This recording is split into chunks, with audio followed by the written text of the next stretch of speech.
আসসালামু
আজকে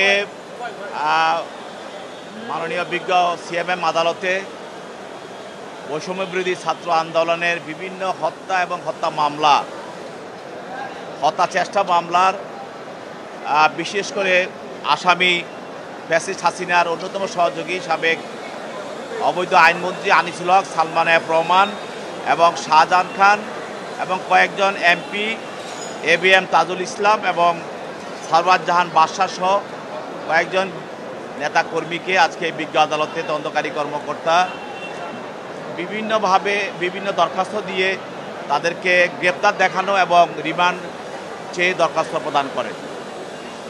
তার মধ্যে যাদের বিরুদ্ধে রিমান্ড প্রার্থনা করা হয় তারা হলেন যে সাবেক অবৈধ আইনমন্ত্রী আনিসুল হক, সালমান এফ রহমান এবং শাহজাহান খান। তার বিরুদ্ধে একটি হত্যা মামলায় রিমান্ড প্রার্থনা করা হয়। সেই মামলায় 5 দিনের রিমান্ড চাওয়া হয়। তার পক্ষে তাদের আইনজীবী ছিল, তার 2 দিনের রিমান্ড মঞ্জুর করা হয়। আরেকটি হত্যা মামলায় আপনারা জানেন যে রিয়ার অ্যাডমিরাল সোহেল, নৌবাহিনীর একজন অ্যাডমিরাল, তিনিও ফ্যাসিস্ট হাসিনার একজন অন্যতম সহযোগী। তার বিরুদ্ধেও রিমান্ড প্রার্থনা করা হয়, 3 দিনের রিমান্ড মঞ্জুর করা হয়। এছাড়াও যে আরেকজন এমপি এবং সে হলো ঢাকা 5-এর, আপনারা জানেন যে কাজী মনিরুল ইসলাম মনু, তাকেও যাত্রাবাড়ির একটা হত্যা মামলায় তার বিরুদ্ধে রিমান্ড প্রার্থনা করা হয়, সেখানে 1 দিনের রিমান্ড মঞ্জুর করা হয়।